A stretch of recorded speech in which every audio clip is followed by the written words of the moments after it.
तो आज हम करने वाले हैं न्यू चैप्टर क्लास 10th में, लेकिन उससे पहले आपके लिए एक इंपॉर्टेंट नोटिस।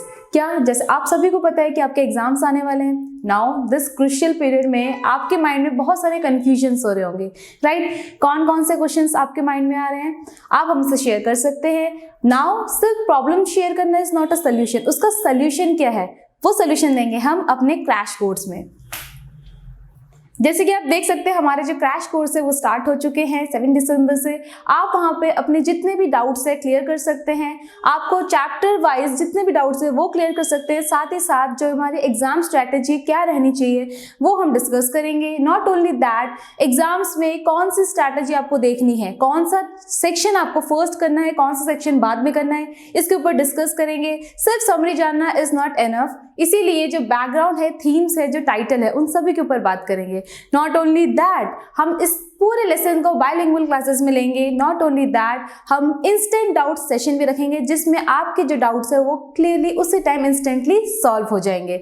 इसी के साथ साथ इंग्लिश सब्जेक्ट के साथ साथ आपको मिलेंगे बाकी कोर्सेज के भी क्रैश कोर्स, जो कि बहुत ज़्यादा बेनिफिशियल रहेगा आपके लिए। जैसे कि आप देख सकते हैं social science, maths and science, in subjects के भी आपके पास जो भी डाउट्स है आप सब क्लियर कर सकते हैं क्रैश कोर्स में जाके।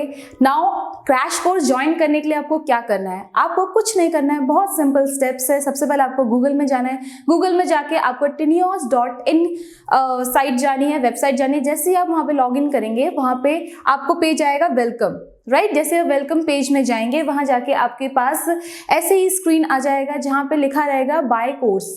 जैसे आप बाय कोर्स क्लिक करेंगे वहाँ पे जितने भी सब्जेक्ट्स है आपके पास ओपन हो जाएंगे।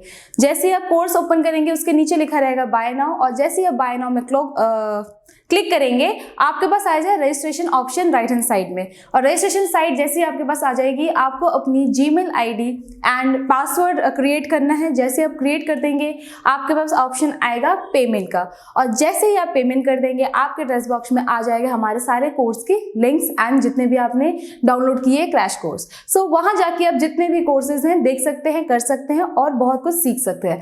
Thank you. स्टार्ट करते हैं आज की क्लास, जो कि है हमारी food trend without feed chapter. बहुत इंपॉर्टेंट चैप्टर है, बहुत इंटरेस्टिंग चैप्टर है, जो कि बेस्ड है आयरनी एंड ह्यूमरस, राइट। जो ये चैप्टर है जनरली ये ह्यूमरस है एंड आयरनिकल है। कैसे आयरनिकल है, चलिए पहले चैप्टर का नाम देखिए, a triumph of surgery, right, by James Herriot. Now आप सभी को पता है जेम्स हेरॉइट कौन है, एक वेटनरी डॉक्टर है, साइड बाय साइड वो राइटर भी है। नाउ ये जो टाइटल है ट्रैम्प ऑफ सर्जरी, इसका मीनिंग क्या समझ में आ रहा है, यहाँ पे आके इमेज भी देख सकते हैं, जो कि किसकी है, एक ब्लॉटेड डॉग की है ना। ऐसा लग रहा है कि डॉग है, बहुत ज्यादा फैटी है, बहुत ज्यादा हेल्दी है। हेल्दी तो नहीं कह सकते, कहने को ऐसा लग रहा है कि हाँ बहुत ज्यादा वेल्दी फैमिली से बिलोंग करता है, ऐसा डॉग लग रहा है। लेकिन जो टाइटल है ये हम होल्ड ऑन पे रखेंगे इसका मीनिंग समझने के लिए, क्योंकि ये पूरा आयरनिकल है। मीनिंग देखिए, a triumph of surgery. Now किसकी सर्जरी की बात की जा रही है, यही हम देखेंगे इस चैप्टर में, जो कि बहुत इंटरेस्टिंग है एंड यस एक बहुत ज्यादा रियलिस्टिक एक बेस्ड स्टोरी है। और इसमें हम लोग क्या मॉरल लेंगे, क्या थीम देखेंगे, इसके साथ साथ हम बात करेंगे, जिसमें हम क्वेश्चन आंसर के ऊपर ही बात करेंगे, कौन सा क्वेश्चन इसमें इंपॉर्टेंट है। सबसे पहले देख लेते हैं अपने ऑथर के बारे में कि हमारे ऑथर है कौन जिन्होंने इतनी इंटरेस्टिंग ये स्टोरी लिखी है, राइट। चलिए ऑथर देखिए, ऑथर की इमेज आपको दिख रही होगी, जो कि डॉक्टर बहुत ज्यादा फॉन्ड ऑफ डॉग्स थे, और इन्होंने जनरली जो राइटिंग लिया था एज अ प्रोफेशनल राइटर, ये काफी लेट अपने एज में, काफी 50 at the around age of 50 में इन्होंने राइटिंग करना स्टार्ट किया। उससे पहले ये वेटनरी डॉक्टर थे। नाउ वेटनरी डॉक्टर क्या होता है, वेटनरी डॉक्टर आप सभी को पता होगा, वेटनरी हॉस्पिटल होता है, वेटनरी डॉक्टर होते हैं। वेटनरी मीन्स होते हैं डॉक्टर ऑफ एनिमल्स, राइट। ऐसे डॉक्टर जो एनिमल्स के डॉक्टर होते हैं, राइट। जैसे हमारे नॉर्मल हमें कोई भी डिजीज होता है, कोई भी प्रॉब्लम होता है, हम डॉक्टर के पास जाते हैं, वैसे ही जो एनिमल्स को रिगार्डिंग कोई भी प्रॉब्लम होते हैं तो किसके पास ले जाते हैं, वेटनरी डॉक्टर के पास। सो देखते हैं, इनके पॉइंट्स देख लेते हैं। James Herriot is a pen name of James Alfred right, right. इनका पूरा नाम था जेम्स एल्फ्रेड राइट, ठीक है, और ये पेन नेम यूज करते, that is James Herriot. And English veterinary surgeon and a writer, वो सर्जन थे और एक राइटर भी थे, ठीक है। He is best known for his semi-autobiographical stories, often referred to collectively as All Creatures Great and Small, a title used in some edition and in film as television adaptation. Now, what is semi autobiographical? मैंने पहले भी पढ़ाया है, पहले ही बताया है semi autobiographical क्या होता है। ऑटोबायोग्राफिकल वो होता है जब राइटर अपने बारे में खुद लिखते हैं, अपनी लाइफ रिलेटेड सारी चीजें खुद लिखते हैं, ठीक है। जैसे जब राइटर अपने बारे में इन सेंस वो अपने जो उनकी बैकग्राउंड है, जो उनकी हिस्ट्री है, उसके बारे में लिखते हैं। नाउ सेमी ऑटोबायोग्राफिकल क्या होता है? सेमी मैंने बताया था पहले भी कि सेमी मीन्स कुछ फिक्टिशियस एलिमेंट्स उसमें होता है, ठीक है। जैसे अभी आजकल देखेंगे, जैसे मूवीज बनती है, बायोग्राफिकल मूवीज बनती है, उसमें हम डायरेक्टली नहीं कह सकते कि ये ओरिजिनल चीजें हैं या ओरिजिनल बायोग्राफी दिखाई जा रही है, क्योंकि उसमें कुछ ना कुछ फिक्टिशियस एलिमेंट्स डाले जाते हैं सो दैट ये थोड़ा एंटरटेनिंग भी हो, थोड़ा सा फन लविंग भी हो, ठीक है। तो इन्होंने भी अपनी सेमी ऑटोबायोग्राफिकल, जैसे मैंने आपको बताया, ये कौन थे? ये वेटनरी डॉक्टर थे। पूरी लाइफ इन्होंने बहुत सारे ऐसे पेशेंट्स देखे थे, ऐसा बहुत कुछ एक्सपीरियंस किया था, जो कि अपने एल्डर एज में आके इन्होंने राइटिंग प्रोफेशन को चूज किया था। उसमें अपने जितने भी एक्सपीरियंसेस हैं उन सबको लिखना शुरू किया था, राइट। उसमें से कुछ फनिंग है, कुछ एंटरटेनमेंट पर्पस पे है, कुछ सीरियस स्टोरीज है, ठीक है। तो अपने एक्सपीरियंस से इन्होंने जो भी चीज सीखी थी उन्हीं सब चीजों को इन्होंने अपने राइटिंग में लेके आए थे वो, ठीक है। तो सेमी ऑटोबायोग्राफी का मतलब क्या हो गया? मतलब कि उनके खुद के एक्सपीरियंस तो थे उसमें जो इन्होंने लिखा था, लेकिन उसमें कुछ ना कुछ फिक्टिशियस एलिमेंट्स भी थे, जो कि हम आज जब हम पढ़ेंगे उसमें भी हमें बहुत कुछ दिखेगा कि बहुत कुछ इनके सेमी ऑटोबायोग्राफिकल है। काफी सारा एंटरटेनिंग, मैंने आपको स्टार्टिंग में ही बताया कि ये ह्यूमरस के साथ साथ आयरनिकल स्टोरी भी है। समझ में आया? सो इनकी जो बेस्ट तो सेमी ऑटोबायोग्राफी जानी जाती है, that is all creatures great and small. ये इनकी खुद की एक सेमी ऑटोबायोग्राफिकल है जिन्होंने अपने बारे में उन्होंने लिखी है, जिसके लिए बहुत ज्यादा ये फेमस है, बहुत ज्यादा नोन है। उससे सिर्फ नोन नहीं बल्कि टेलीविजन में भी इसकी अडेप्टेशन हुई है। मीन्स टेलीविजन से पता है ना, कोई मूवी होता है, कोई सीरीज बन के निकलते हैं, वैसे ही। आगे देखिए, James intended for years to write a book. जो जेम्स थे उनको लिखने का बहुत शौक था, उनका काफी मन था, एक्चुअली बहुत ज्यादा इंथुसियास्टिक थे अपनी राइटिंग को लेके, लेकिन कभी उनको टाइम नहीं मिला। क्या? क्योंकि वो डॉक्टर थे, उनके पास इतना टाइम नहीं उन्हें मिल पाया, जिसके वजह से उन्होंने बाद में जाके अपनी लाइफ में ये लेके आए। But with the most of his time consumed by veterinary practice and family, his writing ambition went nowhere, ठीक है। तो वो प्रैक्टिस तो करना चाहते थे, अपनी राइटिंग भी, लेकिन अपनी प्रोफेशन, अपने डॉक्टर प्रोफेशन के साथ या फैमिली मेंबर्स को इतना टाइम देते थे, उनके पास टाइम ही नहीं बचता था ताकि वो अपनी जो राइटिंग पैशनेट, जो एक इनके अंदर जो एक एम था उसको निकाल पाए, ठीक है। आगे देखिए, in 1966 challenged by his wife at the age of 50 he began writing. So 1966 में अपनी वाइफ से चैलेंज जब उनको मिला, कि उनकी वाइफ हमेशा कहती थी, if you want to write something why don't you do it right now, ठीक है। तुम क्यों कर रहे हो, क्यों तुम टाइम को उसके ऊपर छोड़ दे रहे हो? अगर तुम्हें लिखना है तो तुम लिखो, पर तुम्हें लिखने का मन ही नहीं है एक्चुअली। सो ये जो चैलेंज होता है, ये चैलेंज उनकी वाइफ ने उनको किया था एट द एज ऑफ 50, और तब उन्होंने लिखना शुरू किया था। समझ में आया? Many of the stories are only loosely based on real events or people and thus can be considered primarily fiction, ठीक है। इनकी ज्यादा स्टोरीज जो है रियल इवेंट्स पे भी बेस्ड है, लेकिन कुछ इसमें फिक्टिशियस एलिमेंट्स भी एड ऑन है। तो समझ में आ गया, जो हमारे राइटर हैं, देखिए जो हमारे ऑथर हैं, इनके बारे में आपको पता चल गया, इनका बैकग्राउंड पता चल गया। अब जो हम जो स्टोरी पढ़ेंगे, उसकी समरी देखेंगे, उसमें हम ये सारे एलिमेंट्स अच्छे से एनालिसिस कर सकते हैं। उसके साथ साथ वो हमारी लाइफ में इतना इंपॉर्टेंट क्यों है वो भी बात करेंगे। हम क्यों पढ़ रहे हैं इस चैप्टर को वो भी पढ़ेंगे, ठीक है। चलिए आगे बढ़ते हैं, समरी देख लेते हैं। The story A tramp of surgery revolves around an ill dog named Tricky.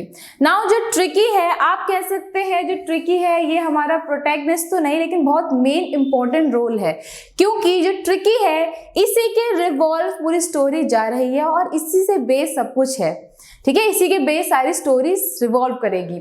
When his mistress Mrs. Pumphrey, a rich lady, takes her dog out for a walk, ठीक है। स्टोरी कब स्टार्ट होती है? तब start होती है जब एक इल डॉग, नाउ यहाँ पे इल डॉग का मीन्स क्या होता है? यहाँ पे इल डॉग का मतलब ये है कि जैसे मैंने आपको पहले इमेज दिखाई डॉग की, कैसी इमेज आपको देखी? बहुत ज्यादा फैटी एक डॉग है ना, बहुत ज्यादा एक फैटी डॉग। अगर मैं कहूँ फैटी के साथ साथ ब्लॉटेड, जो ऐसा लगता है किसी ने गैस भर दी है उसके अंदर, है ना, इतना ज्यादा। और हेल्दी भी नहीं, मैंने कहा था वेल्दी, ठीक है। आप देख सकते हैं जो वेल्दी फैमिली से होते हैं, सिर्फ डॉग्स ही नहीं, सिर्फ पेट्स ही नहीं, आप देख सकते हो जो उनके बच्चे होते हैं वो भी काफी हेल्दी होते हैं। हेल्दी मीन्स बहुत ज्यादा इतने ज्यादा वो अपने बॉडी को लेके इतने ज्यादा मोटे होते हैं, फैटी होते हैं, तो उनको देख के लगता है कि हाँ ये वेल्दी है। नाउ ये रीजन क्या है और इसमें इलनेस क्यों आई जा रही है, समझ में, यही बात करेंगे इस पूरे चैप्टर में। तो समझ में आ गया कि अभी ट्रिकी की बात हो रही है और वो क्या है? वो इल है। नाउ इल मैंने बता दिया आपको वो क्योंकि वो बहुत ज्यादा फैट है, बहुत ज्यादा ब्लॉटेड है और उसकी जो मिस्ट्रेस है उसको लग रहा है कि वो इल है। वो क्यों बीमार है या फिर क्या रीजन है वो बीमार है, ये हम देखेंगे, ठीक है। तो उनकी जो मिस्ट्रेस है उनका नाम क्या है? मिसेस प्रेम्परी, ये आपको याद रखना है, ठीक है। दो कैरेक्टर से अभी हम मिल चुके हैं, ट्रिकी, मिसेस प्रेम्परी। इन दोनों कैरेक्टर के अलावा जो हमारे डॉक्टर हैं, जो यहाँ पे नरेटर हैं और डॉक्टर भी है, वो भी इंपॉर्टेंट है, ठीक है। सो यहाँ पे पूरे स्टोरी में आपके लिए तीन जो कैरेक्टर बहुत इंपॉर्टेंट है आपके पॉइंट ऑफ व्यू से, एग्जाम के पॉइंट ऑफ व्यू से, इन तीनों कैरेक्टर के बारे में आपको ठीक से एनालिसिस करना है। व्हाट इट, चलिए आगे बढ़ जाते हैं। The narrator, a veterinary doctor who knows the lady, sees the dog and is shocked as the dog looks like a bloated sausage with the leg at each end. So तीसरा character हमें मिल जाता है जो कि है हमारे narrator, right, veterinary doctor होते हैं। वो लेडी को, मिसेस प्रेम्परी को पर्सनली जानते हैं, ठीक है, उनके साथ रिलेशन होता है, मीन्स कोई भी रिलेशन हो, फैमिली रिलेशन या फ्रेंड्स रिलेशन हो, तो वो उनको जानते थे। जैसे ही वो उसको उनको देखते हैं उनके डॉग के साथ, डॉग का सिचुएशन देख के वो बहुत ज्यादा टेंस हो जाते हैं। क्यों? इसीलिए क्योंकि देखिए एक तो वो डॉक्टर कौन से, वेटरनरी डॉक्टर है ना। डॉक्टर जो है उनको बहुत जल्दी एनालिसिस हो जाता है, उन्हें बहुत जल्दी पता चल जाता है कि जो उनके पेशेंट, उनके सामने जो पेशेंट है उनको क्या प्रॉब्लम है, डॉक्टर देख के रिकॉग्नाइज कर सकते हैं। तो वो कौन से डॉक्टर थे? वो वेटरनरी डॉक्टर। वो डॉग का पोजीशन देख के, उसकी अपीयरेंस देख के उन्होंने समझ लिया कि इस डॉग में प्रॉब्लम है, ठीक है। क्योंकि उन्होंने किस चीज से कंपेयर किया? Blotted sausage. ब्लॉटेड मींस होता है कोई भी फ्लूइड से भरा हुआ या फिर गैस भरी हुई है जैसे। और sausage you all know, sausage is kind of thing, जो फूड होते हैं हम खाते हैं जिसमें मीट उसमें फिल होता है ना। सॉसेज जैसे हॉट डॉग वगैरह आप खाते हैं तो उसमें जो सॉसेज होते हैं दैट इज।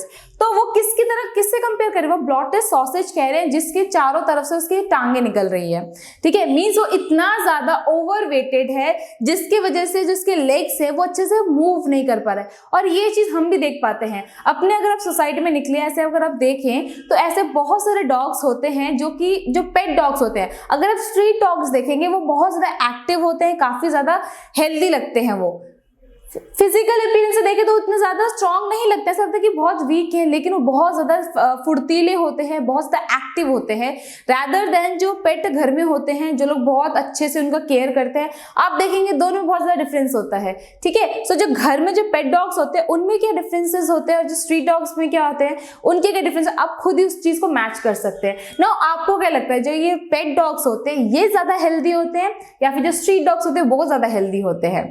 सो आगे देखते हैं क्या है स्टोरी में। He advised her to stop giving him unhealthy things to eat, but Mrs. Premperi is not able to refuse him.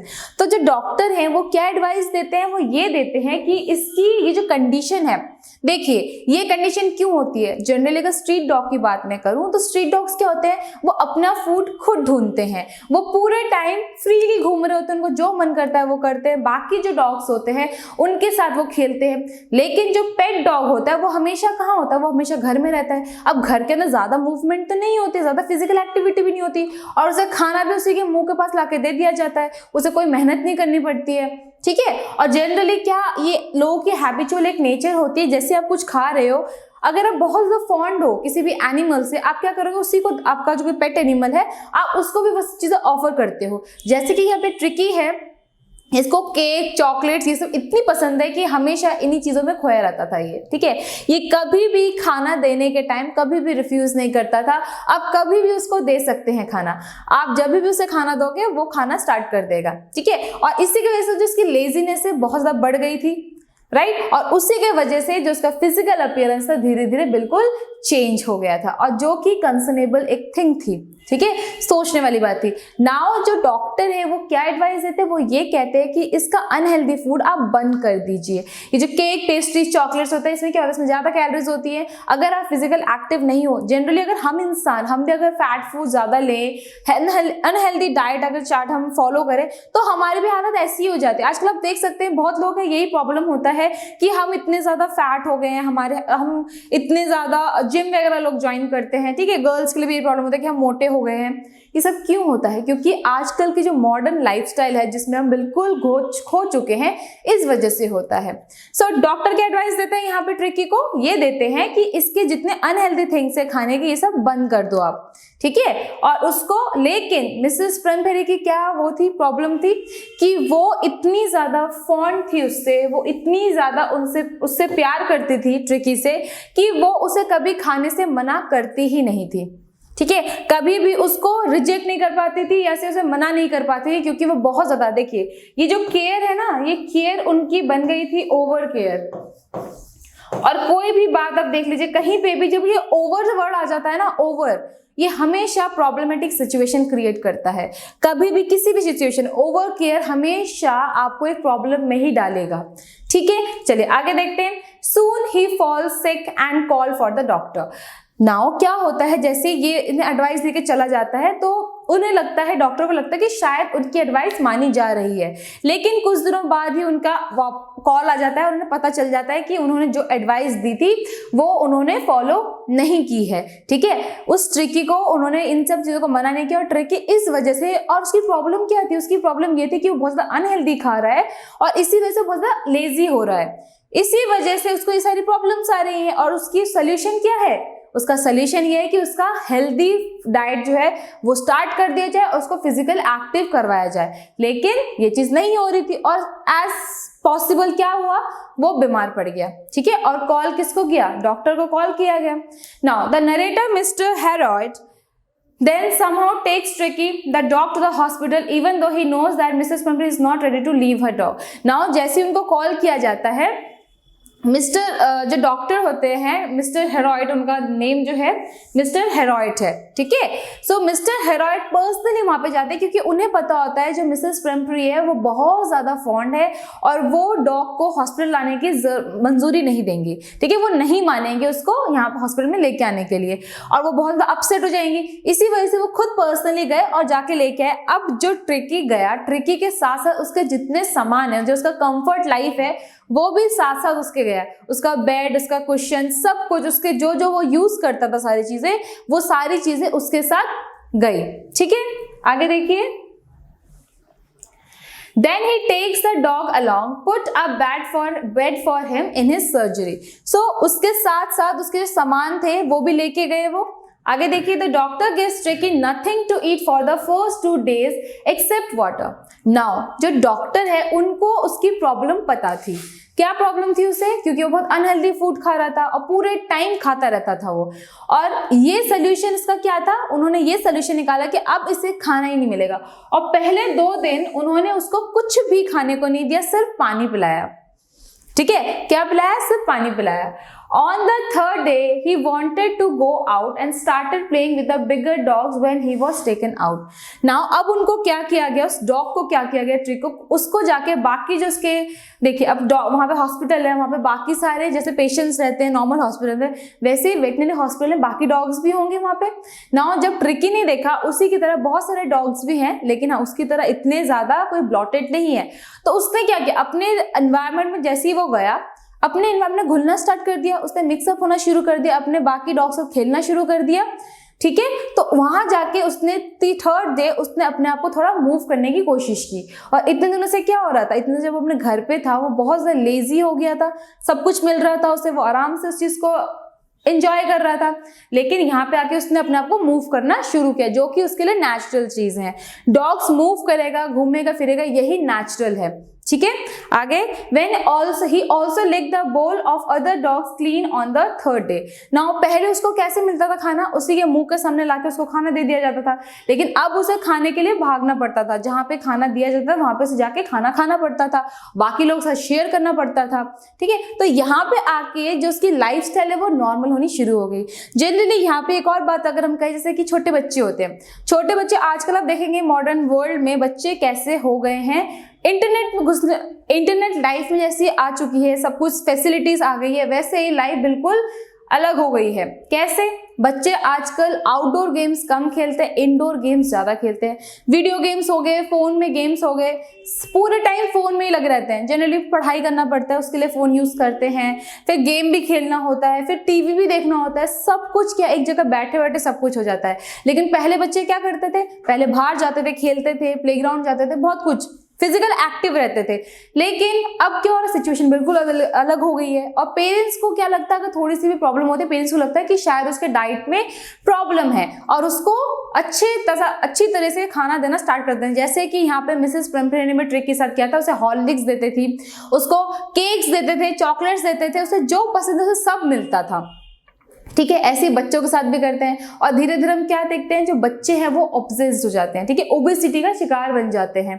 ठीक है, और यही जो ओवर केयर होता है, यहीं पे डॉक्टर, यहाँ पे हम अगर बात करें, यहाँ पे जो हमारे वेटनरी डॉक्टर हैं, इसी चीज को हाईलाइट भी कर रहे हैं कि जब हम ओवर केयर करते हैं, वो एनिमल्स हो या ह्यूमन बींग्स हो, अगर ज्यादा ओवर केयर करना हमेशा ही नुकसान करता है। ठीक है, चलिए आगे देखते हैं और क्या है। Then his condition started improving very fast. अब यहाँ पे आके उसकी जो कंडीशन है इम्प्रूव होनी शुरू हो गई। देखिए, अभी तक कोई भी मेडिकल ट्रीटमेंट उसकी स्टार्ट नहीं हुई थी, ना तो उसको मेडिसिन दी गई थी, ना तो उसका कोई ऑपरेशन हुआ था। उसको क्या रखा गया, उसको फिजिकल एनवायरनमेंट में छोड़ दिया गया, है ना, उसे फिजिकल एनवायरनमेंट में छोड़ दिया गया और वही वहां पे जाके अपनी तरीके से उसका नेचुरल एनवायरनमेंट में आराम से खेलने लगा, कूदने लगा। ठीक है, और उसी से जो उसकी इंप्रूवमेंट थी, उसकी जो कंडीशन की जो इंप्रूवमेंट थी, धीरे धीरे होने लगी, बहुत जल्दी उसकी इंप्रूवमेंट होने लगी। He started fighting for his meal with the other dogs.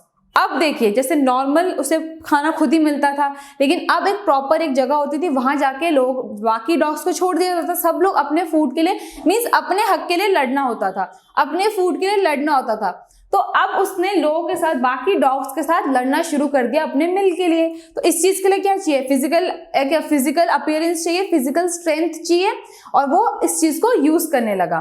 धीरे धीरे जो उसकी लेजीनेस थी वो बिल्कुल खत्म होने लगी, जिसे कह सकते हैं। When this news reached Mrs. Pumphrey, she started sending him eggs as she thought Ricky was recovering from an illness and needed energy foods. Now अब क्या होता है, यहाँ पे ह्यूमरस फॉर्म में दिखाया गया है कि जब ये बात मिसेस प्रेम्परे को सुनाई देता है, वो डेली कॉल करके उसके बारे में पूछ रही होती थी, क्योंकि हमें पहले ही पता है कि वो बहुत ज्यादा फॉन्ड थी, वो बहुत ज्यादा प्यार करती थी ट्रिकी को ना। वो डेली उसके बारे में पूछती थी और हमेशा कॉल पे कभी भी वो सेटिस्फाई नहीं होती थी। ठीक है, जो भी बातें करती थी वो, या जो भी उसके बारे में सुनती थी ट्रिकी के, वो कभी भी सेटिस्फाई नहीं होती थी। और उन्होंने क्या डिसाइड किया, उन्होंने ये डिसाइड किया कि अब वो एग्स भेजा करेंगी, क्योंकि ट्रिकी को जरूरत है, किस चीज की, एनर्जी की जरूरत है, क्योंकि वो अब ट्रीटमेंट ले रहा है, उसे इलनेस से वो ट्रीटमेंट दूर हो रही है, तो उसकी बॉडी बहुत ज्यादा वीक है, इसी वजह से उसे एक्स्ट्रा एनर्जी चाहिए। उसकी वजह से वो क्या करती है, वो एग्स भेजना शुरू करती है।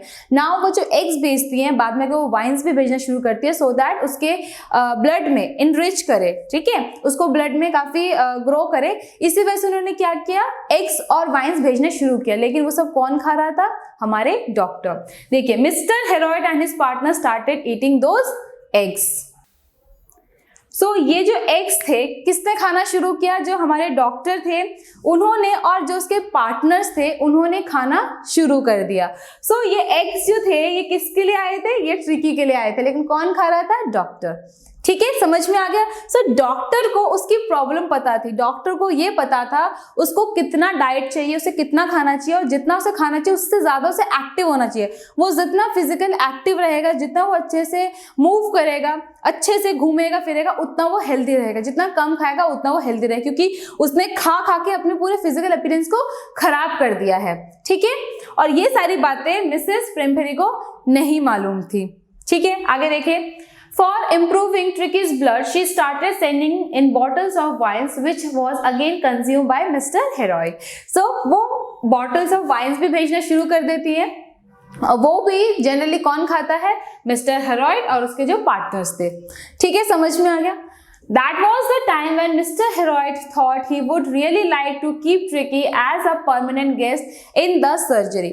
So इस वजह से डॉक्टर जो है हमारे मिस्टर हेरोइड, उनके मन में ये चीज थी कि वो चाहते थे कि इस ट्रिकी को वो कुछ दिनों तक और रखे, सो दैट उनको और अच्छा अच्छा खाने को मिल जाए। लेकिन उन्हें ये भी कंसर्न था, उन्हें ये पता था जो मिसेस प्रेमफेरी है वो बहुत ज्यादा उसे प्यार करती है, वो बहुत ज्यादा सेंसिटिव है, बहुत ज्यादा प्लीजिंग लेडी है, जो कि बहुत ज्यादा कॉन्शियस है अपने डॉग को लेके। जनरली होता है ना, हम सारे अपने बच्चों को लेके या फिर अपने पेट्स को लेके बहुत ज्यादा कॉन्शियस होते हैं, और इस कॉन्शियसनेस के वजह से, इस केयरिंग नेचर की वजह से हम कभी कभी ओवर कर देते हैं ना। बच्चों को ज्यादा खाना देना या फिर मतलब प्रॉपर डाइट होना जरूरी है, केयरिंग अपनी जगह है, लेकिन केयर के मतलब ये नहीं कि आप उसे ज्यादा करना स्टार्ट कर दो, जितना उसे प्रॉपर चाहिए उतना उसे मिलना चाहिए। अंडरस्टूड। सो आगे देखिए, he took a wise decision and called Mrs Pumphrey. तो वो चाहते तो थे कि वो ट्रिकी को और कुछ दिनों तक यहाँ पे रखे, सो दैट उनको भी थोड़ा बहुत अच्छा खाने को मिल जाए, लेकिन वो कंसर्न थे, उन्हें पता था मिसेस प्रेमफेरी बहुत ज्यादा अपसेट है विदाउट ट्रिकी। ठीक है, वो बहुत ज्यादा कंसर्न है उसको लेके, वो चाहती है कि ट्रिकी जल्दी से ठीक हो जाए और उनके पास आ जाए। तो वो क्या करते हैं, वो वाइज डिसीजन लेते हैं और मिसेस प्रेमफेरी को कॉल करते हैं।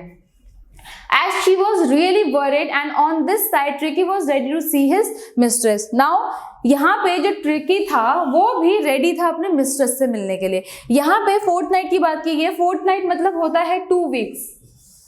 तो यहाँ पे ट्रिकी कितने दिनों तक था हॉस्पिटल? 2 वीक्स के लिए, और 2 वीक्स के अंदर वो बिल्कुल अपने अच्छे फॉर्म में, एकदम फिजिकल अपीयरेंस की बेस्ट हो गई थी। वो पहले की तरह बिल्कुल भी ब्लॉटेड नहीं था, बहुत ज्यादा लेजी भी नहीं था, बहुत ज्यादा एक्टिव था, बहुत ज्यादा हेल्दी पर्सन, वो हेल्दी पर्सन कह रही हूँ, सॉरी, हेल्दी डॉग की तरह वो दिख रहा था, एकदम फिट एंड फाइन वो दिख रहा था। ठीक है, तो 2 वीक में ऐसा उन्होंने क्या मिरेकल किया? उन्होंने कुछ भी नहीं किया। उसके डाइट जो चार्ट था, जो उसका जो डाइट प्लान था, उसको बस चेंज किया और वो बिल्कुल ठीक हो गया, अपने अच्छे फॉर्म में, नेचुरल फॉर्म में वो आ चुका था।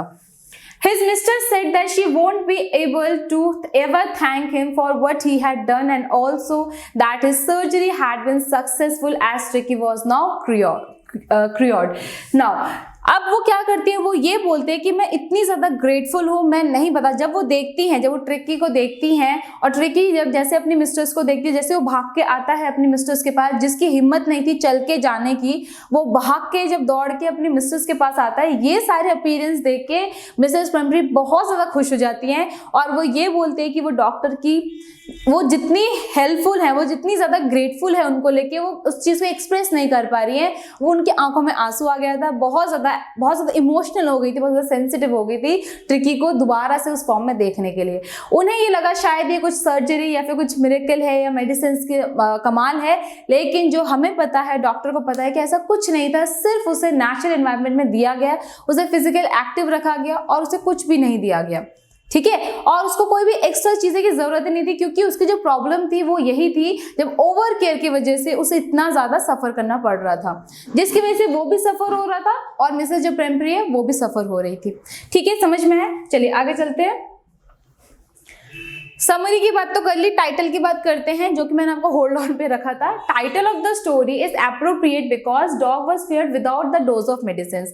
जो ट्रैम्प होता है, अ ट्रम्प ऑफ सर्जरी था ना चैप्टर का नाम। नाउ जो ट्रम्प का मतलब होता है विक्ट्री, किसी भी चीज में जब हमें विक्ट्री मिलती है। नाउ विक्ट्री इसलिए बताया जा रहा है क्योंकि without any surgery, without taking any medicine, जो ट्रिकी है वो बहुत जल्दी ठीक हो गया था। सो ये जो विक्ट्री थी एक तरीके से ह्यूमरस फॉर्म या आयरनिकल फॉर्म में है, जो कि बताया जा रहा है कि विदाउट एनी सर्जरी, कैसे वो ठीक हो गया, मींस जो फिजिकल अपीयरेंस है या फिर फिजिकल जो एक्टिवनेस है वो कितनी ज्यादा इंपॉर्टेंट है। आज भी हम देख सकते हैं हमारी लाइफस्टाइल कितने ज्यादा प्रॉब्लमेटिक है, कितने ज्यादा हेल्थ इश्यूज होता है। क्यों होता है? क्योंकि लोग अपने हेल्थ का ध्यान नहीं रखते हैं। उन्हें फिजिकल एक्टिव होना चाहिए, फिजिकल उन्हें देखना चाहिए, उन्हें अपने डाइट प्लान में देखना चाहिए, ध्यान रखना चाहिए, तभी जाके वो अपने आप को फिट एंड फाइन समझ सकते हैं। वरना ऐसे ही ओवर लव के वजह से या फिर ओवर केयर की वजह से जैसे ट्रिकी की हालत थी वैसे ही लोगों की भी हो रही है।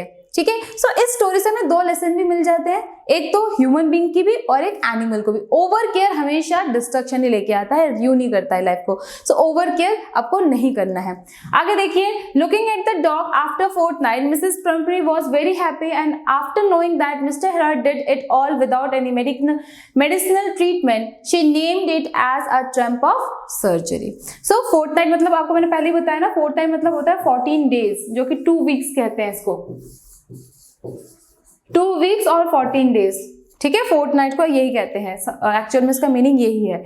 सो जब मिसेस प्रैम्परी उसको देखती है और ये देखती है कि विदाउट एनी मेडिसिनल ट्रीटमेंट नहीं मिला ट्रिकी को, लेकिन फिर भी वो इतना एक्टिव और इतना फिट हो गया, तब वो ये कहती है कि अ ट्रम्प ऑफ सर्जरी। ये विक्ट्री है सर्जरी की। मीन्स जो सर्जरी है वो सर्जरी का मीन्स क्या था? जो अंडरस्टैंडिंग है। जो डॉक्टर जो था मिस्टर हेरॉइड, वो बहुत ज्यादा स्मार्ट थे, इंटेलिजेंट थे और स्ट्रिक्ट थे। उन्हें पता था ठीक है लव अपनी जगह होता है, लेकिन एक्चुअल में अगर इंसान को प्रॉपर डाइट दिया जाए, थोड़ा स्ट्रिक्टनेस से ना रहा जाए, तो उसके हेल्थ के लिए, जैसे देखिए कभी कभी पेरेंट्स हमारे साथ बहुत ज्यादा स्ट्रिक्ट हो जाते हैं, हमें क्या लगता है कि बहुत ज्यादा क्रूअल हो रहे हैं, बहुत हमारे एनिमी है, लेकिन कभी कभी उनका इतना गुस्सा करना या फिर स्ट्रिक्ट होना भी हमारे लिए आगे जाके हम समझ में आता है कि सही था। ठीक है, तो हमेशा ये मतलब नहीं है कि हमेशा प्यार आप करते हो किसी से तो आप हमेशा आप उसको लोग केयर करते रहोगे। अगर कभी कभी जरूरत पड़े तो आपको स्ट्रिक्ट भी होना पड़ता है। ठीक है, चलिए आगे देखते हैं। मॉरल देख लीजिए स्टोरी में मॉरल ये है, a triumph of surgery where the author learned us not to spoil anyone by giving too much things. क्या समझ में है? कभी भी हमें किसी भी इंसान को जितनी चीज चाहिए उससे ज्यादा नहीं चाहिए, देना चाहिए।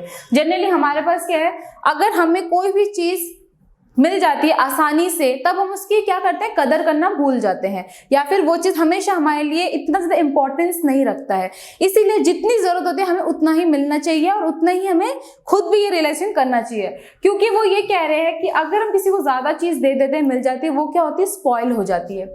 सो learn not to spoil anyone by giving too much things. जितना उसे नीड है उतना ही हमें यूज करना चाहिए या फिर देना चाहिए, जितना जरूरत नहीं है उससे ज्यादा हमें नहीं देना चाहिए। The story has much significance for our life as well. ये हमारी लाइफ में बहुत ज्यादा सिग्निफिकेंस है। मैंने आपको बताया कि सबसे इंपॉर्टेंट हमारी लाइफ में क्या है कि हमें भी उतना ही हमेशा जितना हमें मिलता है उससे सेटिस्फैक्शन मिलनी चाहिए, क्योंकि हमारी उतनी नीड है, जितनी हमारी नीड है अगर हमें उतना मिल रहा है तो हमें उससे सेटिस्फैक्शन रखनी चाहिए। अगर हमारी नीड फुलफिल नहीं हो रही, दैट इज डिफरेंट थिंग, लेकिन अगर हमारी नीड फुलफिल हो रही है तो हमें उससे सेटिस्फैक्शन रखनी चाहिए। That anything, even food, if given more than if it require, will harm the body. But if in time you came in anti-proper routine, that problem can be resolved. Even अगर food की भी बात करें, अगर food जितनी आपको जरूरत है, लेकिन अगर आप उससे ज्यादा अगर इंटेक करते हैं, उससे ज्यादा अगर आप लेते हैं, वो भी आपके लिए हार्मफुल रहता है। लेकिन इस पूरे स्टोरी में हमने क्या देखा, अगर टाइम रहते हम उस चीज को समझ जाते हैं, उस गलती को रियलाइजेशन कर लेते हैं, उसको रेक्टिफाई करने की कोशिश करते हैं, तो जो प्रॉब्लम होता है उसका सोल्यूशन मिल सकता है और आप बिल्कुल ठीक हो सकते हैं। जैसे कि हमने ट्रिकी में देखा, उसकी प्रॉब्लम थी, उसकी हालत जो थी बहुत ज्यादा खराब थी। ठीक है, मिसेस प्रम्परी को ये विश्वास नहीं था कि वो दोबारा वापस आएगा ही नहीं आएगा, लेकिन उसकी मेहनत से, डॉक्टर हेरॉइड की इंटेलिजेंस की वजह से जो ट्रिकी है वो ठीक हुआ और उनको पता भी चला कि इसको कैसे ठीक करना है। ठीक है, और मिसेस प्रम्परी ने अपने आप को विश्वास दिलाया था कि यस मिस्टर हेरॉल्ड उसको ठीक कर देंगे, जो विश्वास, क्योंकि वो नहीं चाहती थी वो जाए उससे दूर। लेकिन अगर वो अपने से उसको नहीं छोड़ती, अगर दूर नहीं भेजती, तो क्या वो ट्रिकी ठीक होता? नहीं ठीक होता, क्योंकि वो तो हमेशा लगता उनको कि ये ज्यादा बहुत बीमार है, उसे खिलाती रहती और वही उसकी प्रॉब्लम थी। कभी कभी हमें रियलाइजेशन नहीं होता कि गलती कहाँ है, हम नहीं समझ पाते और वो चीज करते रहते हैं। बाद में हमें रियलाइज हो कि जो हम काम कर रहे थे ये गलत काम था। ठीक है, आगे देखिए, children put on weight and grow ill due to their parents over care from them. जो मैंने आपको बता दिया कि बच्चों की भी यही सिचुएशन होती है, इतना ज़्यादा वेट गेन कर लेते हैं क्योंकि जो उनके पेरेंट्स होते हैं बहुत ज़्यादा ओवर केयर रहते हैं। लेकिन जैसे कि बच्चों को आप ठीक है प्रॉपर डाइट दीजिए, इसका मतलब ये नहीं कि ओवर दीजिए, और उनको जितना हो सके फिजिकल एनवायरनमेंट में फिजिकल एक्टिविटी करने के लिए उनको इनकरेज कीजिए। यही है इस पूरे चैप्टर का मीनिंग। और इसी के ऊपर से क्वेश्चंस आते हैं, जहाँ पे हमारे जो 3 कैरेक्टर मैंने आपको बताया था, जो ट्रिकी था उसकी कंडीशन, उसके कैरेक्टरिस्टिक्स, जो सेकंड है हमारे मिसेस प्रॉम्पटी, उनका नेचर कैसा था, और तीसरा मिस डॉक्टर हेरोइड। ठीक है, ये जो 3 कैरेक्टरिस्टिक्स है बहुत इंपॉर्टेंट है, इसी के ऊपर क्वेश्चन आएगा, इससे अलग कोई क्वेश्चंस नहीं आते हैं। तो देख लेते हैं और कौन कौन से क्वेश्चन है जो बहुत ज्यादा इंपॉर्टेंट है इस चैप्टर के बेस से। चलिए पहला क्वेश्चन देखिए, how did tricky became an accepted member of the gang and started enjoying the company of the other dogs. ये इंपॉर्टेंट है। ट्रिकी को जो गैंग, जो उसके मेंबर थे, यहाँ पे जो मेंबर ऑफ द गैंग्स वो बताया जाए, वो हॉस्पिटल में जब वो गया था, वेटनरी हॉस्पिटल में वो गया था, तो उसने कैसे अपने आप को एंजॉय करना स्टार्ट किया। देखिए जो डॉग्स है उनका प्रॉपर जगह क्या है, फिजिकल एनवायरनमेंट, जो नॉर्मल एनवायरनमेंट से छोड़ दो उन्हें, वो फ्रीली रहना चाहते हैं, यही इसके लिए था, तभी वो वहां जाके एंजॉय कर पा रहा था, है ना। तो आंसर देखिए, after 3 or 4 days Tricky was back to normal. 3-4 दिन के अंदर ही वो बिल्कुल नॉर्मल होना स्टार्ट हो गया था। He was fed with the other dogs at a fixed hours. He started running about with the other dogs. He joined in their friendly fights also. Thus, he became accepted member of the gang. So, क्या था, बिल्कुल normal तरीके से normal dogs को रहना चाहिए, normal form में रहना चाहिए। जिस तरीके से बाकी डॉग्स अपने फूड के लिए भागते हैं, खेलते हैं, लड़ते हैं, झगड़ते हैं, वैसे ही ट्रिकी ने भी करना शुरू किया था, और उसकी वजह से उसकी जो हेल्थ थी नॉर्मल हो गई थी। जैसे बच्चे हैं, छोटे बच्चों की अगर बात करें, वो भी क्या करते हैं, अगर आप बच्चों को छोड़ दें, वो अपने जो बच्चे उनके एज ग्रुप के जो बच्चे होते हैं उन्हीं के साथ खेलना, देखा बच्चों को हमेशा देखेंगे जो उनके लेवल के होते हैं, उनके एज के होते हैं, बच्चे हमेशा उन्हीं के पास जाते हैं खेलने के लिए, है ना। तो वो जितना जाएंगे, जितना ज़्यादा एक्टिव रहेंगे, उतना ही उनके लिए अच्छा है, उतना ही उनके फिजिकल अपीयरेंस के लिए बेस्ट है, जो कि ट्रिकी के स्टोरी से हमें सब कुछ समझ आ रहा है। नेक्स्ट क्वेश्चन देखिए जो इंपॉर्टेंट है, आ सकता है आपके एग्जाम में। Why was Tricky an uninteresting object for the other dogs at the surgery? Why was Tricky an uninteresting object? Uninteresting object वो क्यों था for the other dogs at the surgery? Tricky was too ill to move. वो इतना बीमार था क्योंकि move नहीं कर पाता। क्यों? क्योंकि वो बहुत वेल्दी फैमिली से था, क्योंकि मिसेस प्रॉम्पटी बहुत ज्यादा रिच थी, वो एफर्ट कर पाई थी, वो जो भी खिलाती थी उन्हें बहुत अच्छा डाइट उसको पूरे टाइम खिला रही थी, फैट फूड उनको खिला रही थी, उसको खिला रही थी, जिसके वजह से उसकी बॉडी इतनी ज्यादा फैट उसने गेन कर लिया था कि वो मूव भी नहीं कर पाता था। He look at the other dogs with dull eyes, और उसकी जो आईज थी वो इतनी ज्यादा रेड हो रखी थी, एकदम घुस रखी थी कि वो डल आईज से देखता। ही ले मोशनलेस ऑन द कारपेट, पूरे टाइम वो बैठा रहता था, पूरे टाइम लेटे रहता था, कुछ काम वाम तो करता नहीं था वो, ठीक है ना, वो खेलता था, ना कूदता था, ना कुछ करता था। The other dogs found him an interesting object, they left him and went away. और बाद में जो बाकी वहां पे जो डॉग्स थे वो पहले कैसे थे, वो बहुत ज्यादा एक्टिव थे, वो उन सबकी हालत तो ऐसी नहीं थी ना, तो वो सारे एक्टिव थे, लेकिन जब उसने इसको देखा, ट्रिकी को देखा, तो वो बिल्कुल इस फॉर्म में था, तो किसी ने भी उसके पास आके खेलने की कोशिश नहीं की। लेकिन जब ट्रिकी इन सबको ऑब्जर्व कर रहा था तो उसका भी मन करता था खेलने की, कूदने की, क्योंकि वही उसका नेचुरल एसेंस है। जैसे ही उसने ये सब करना स्टार्ट किया, वो बिल्कुल अपने नॉर्मल लाइफ में वापस आ गया। आगे देखिए, आई think I know a cure for you, said mister Herod. What was the cure? Now कि जो क्योर था ये क्या था, उनके लिए क्या समझ में आया था? Mr Herriot knew over feeding was the only cause. उन्हें देख के पता चल गया था कि उसकी प्रॉब्लम क्या थी, over feeding and lack of physical exercise और लैक ऑफ फिजिकल एक्टिविटी, ठीक है, यही उसकी प्रॉब्लम थी, cause of the dog's illness. He also knew that Mrs. Prempeh won't stop it, और उन्हें ये भी पता है कि मिसेस जो प्रम्परी है वो बहुत ज़्यादा कंसर्न थी, बहुत ज़्यादा सेंसिटिव थी और बहुत ज़्यादा इमोशनल थी, ठीक है, और उनसे ये चीज़ नहीं हो पाएगी, वो उसे मना नहीं कर पाएगी खाने से। इसी वजह से उन्होंने क्या किया, वो उसे हॉस्पिटल लेके आए थे, ठीक है। So he decided to take the dog away for a few days, और इसी वजह से वो डॉग्स को कुछ दिनों के लिए वापस लेके आए थे, उनसे दूर लेके गए थे, ताकि उनसे उस चीज से वो दूर रहे, वो ओवर केयर से वो दूर रहे। और आपने देखा फर्स्ट स्टूडेंट उन्होंने कुछ भी खाने को नहीं दिया, सिर्फ पानी पीने को दिया था, ठीक है, समझ में आ गया। चलिए एक और इंपॉर्टेंट क्वेश्चन है जो बहुत इंपॉर्टेंट है, देख लीजिए। You haven't a kick in you but I think I know a cure for you, which type of cure was Herriot talking about? Did Tricki need to learn the joy of struggling for his food? Discuss the value that tricky needed to imbibe. Question समझ में आ गया? चलिए answer देखिए। Herriot knew what Tricki was suffering from. Herriot को पता था कि उसकी क्या प्रॉब्लम थी। And when an ailment is diagnosed rightly it becomes quite possible to get. देखिए, अगर हमें डॉक्टर्स को अगर प्रॉब्लम पता चल गई, हमें भी अगर प्रॉब्लम पता है तो उसका सोल्यूशन भी हमें पता चल जाता है ना। प्रॉब्लम पता है तभी तो सोल्यूशन मिलेगा, अगर प्रॉब्लम ही नहीं पता तो सोल्यूशन कहां से आएगा? सो उनको पता था अगर प्रॉब्लम को अच्छे से डायग्नोस कर लिया जाए तभी आप उसको अच्छे से ठीक कर सकते हैं। ठीक है। Herriot had come to know that dog was being overfed and giving no exercise at all. Lack of physical exercise and overfeeding उसका प्रॉब्लम था। So he gave the dog nothing but water for 2 days। 2 दिन तक उसे कुछ नहीं खाने को दिया, सिर्फ पानी दिया। On the 3rd day the dog began to show sure sign of improvement. और तीसरे ही दिन जैसे उसे खाना नहीं मिला वैसे ही तीसरे दिन उसके अंदर थोड़ी बहुत इंप्रूवमेंट दिखाई दी। क्यों? क्योंकि उसने मूव करना शुरू किया। Now he was made to struggle for his food and he quite enjoyed this struggle. ठीक है। अब उसे पहले सब कुछ खाना उसके मुंह के पास आ रहा था, सब कुछ से मिल रहा था आसानी से, बहुत इजीली अवेलेबल हो रहा था, लेकिन अब उसे खुद जाके उस चीज पे स्ट्रगल करना पड़ रहा था और वहां जाके उसे लेना पड़ रहा था food. The value that tricky needed to imbibe where eat to live not to live to eat. कुछ लोगों की आदत होती है, कहते हैं ना हम खाते क्यों है, हमारे लिए फूड इंपॉर्टेंट क्यों है? ताकि हम जी सकें, ताकि हम जी सके, इसीलिए हम खाना खाते हैं। लेकिन हमें जीने के लिए खाना है, खाने के लिए हमें नहीं जीना है। ठीक है, ये इंपॉर्टेंट है जो हमेशा आपको याद रखना है कि हमें जीने के लिए खाना है, खाने के लिए नहीं जीना है। अपने स्वाद के लिए नहीं खाना है, अपने हेल्थ के लिए खाना है।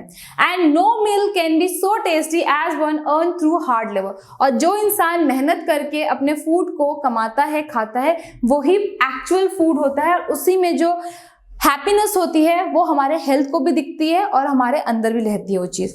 ठीक है, यही इस चैप्टर में सारे चैप्टर्स थे। इसी में हमने मॉरल्स की बात की, थीम्स की बात की। ये चैप्टर अगर हम बात करें तो आपके एग्जाम के पॉइंट ऑफ व्यू से इतना ज़्यादा इंपॉर्टेंट नहीं है। ठीक है, इतना ज़्यादा आपको प्रेशर नहीं देना है इस चैप्टर में। आपको सिर्फ इसमें जो थीम है, मॉरल हमने बात कर ली है उसके बारे में, आपको टाइटल के बारे में पता चल गया है जो इंपॉर्टेंट है। उसके साथ साथ इसके जो कुछ क्वेश्चन हैं ये हमने डिस्कस कर लिया है। इसके साथ साथ जो कैरेक्टरिस्टिक्स है, इसमें 3 कैरेक्टर्स है, उनके बारे में आपको जानना है, दैट्स इट। और इस चैप्टर में कुछ भी क्वेश्चंस नहीं आते हैं। ठीक है, ज्यादा इंपॉर्टेंट चैप्टर नहीं है, लेकिन फिर भी हमने देख लिया जो जो इंपॉर्टेंट पॉइंट्स है वो हमने देख लिया, ताकि हमें कुछ भी छोड़ना नहीं है, लेकिन यस सोच समझ के हमें काम करना है। सो आज के लिए बस इतना ही, मिलते हैं नेक्स्ट क्लास में।